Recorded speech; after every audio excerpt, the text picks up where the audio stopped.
Chapter 13. Meeting of Nara, Narayana and Markandeya. Om Shri Ganeshaya Namaha. Valakilyas asked Bhanu, please tell us what Rishis Nara and Narayana did after attaining oneness with Brahma. Ravi replied, the two rishis in their ashrama diligently commenced sadhana or practice of yoga, preached by Vishnu with great faith. Then, step by step, they attained yogic peace and became Ganapatyas. They chanted the Ganesh Mahamantra received from Shiva. The Mahamunis chanted the four-syllable, the Chaturakshara mantra of Heramba. They installed and worshipped a bejeweled idol of Ganesha. They meditated on Heramba in their hearts with profound devotion, which earned them yogic peace. O Brahmins, they did not even discontinue their worship of Gajanana. Nara and Narayana were immersed in this worship for 100 years. After 100 years, Heramba manifested in their ashrama, mounted on a lion. He had worn a naga as a sacred thread. He was four-armed and three-eyed. Accompanied by Siddhi and Buddhi, Lambodara was adorned by beautiful ornaments. O Brahmins, he wore a garland made of different types of flowers. He carried a trishul, a gourd, and Mudgal in his hands. Seeing this majestic form of Hiram, all eminent yogis performed Dandavat Pranam at his feet. They stood up and performed puja of the Lord as ordained. Thereafter, they bowed again and again and extolled him. Nara-Narayana said, to Gananatha, to the protector of his devotees, to the bestower of devotion to devotees, to Heramba, we bow to you again and again.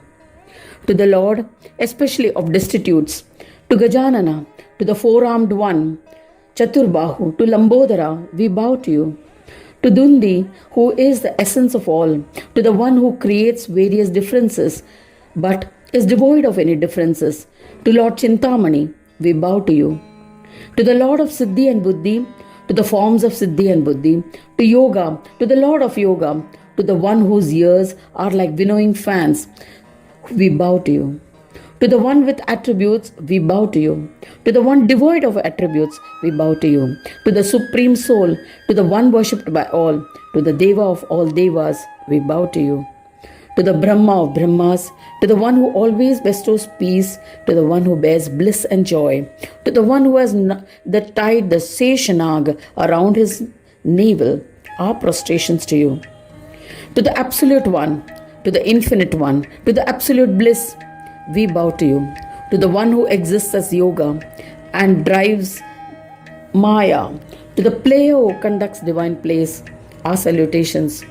To the one who is the form of beginning, middle and end, to the one who is without a beginning, to the creator, preserver and destroyer. To the one mounted on a lion, we bow to you. To the one who is the Lord of devotees, whose pride has been destroyed and hence you have been referred to as Heramba. To such a Vinayaka, we bow to you again and again. O Lord, to Gunadisha, you are not different from yoga. How can we praise you? Therefore, we only bow to you with devotion. Be pleased with us.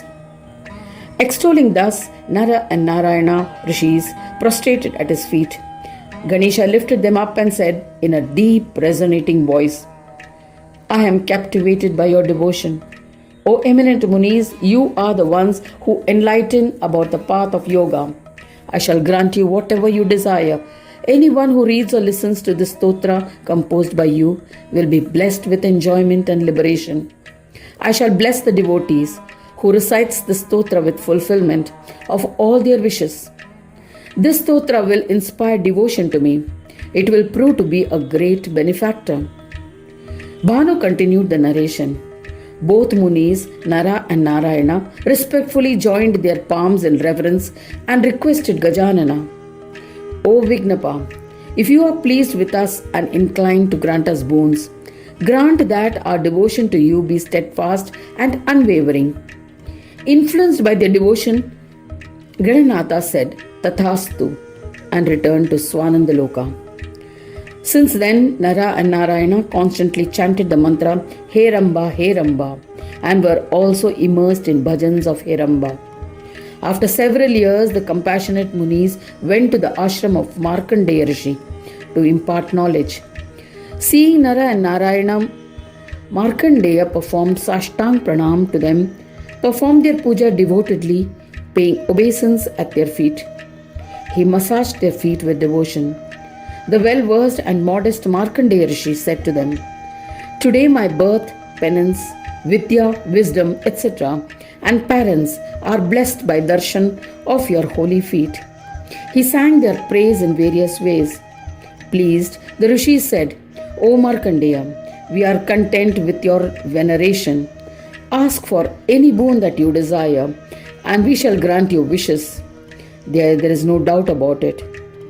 An illustrious Markandeya Rishi bowed to them with devotion and said, "O eminent Munis, I am a practitioner of Shanti Yoga.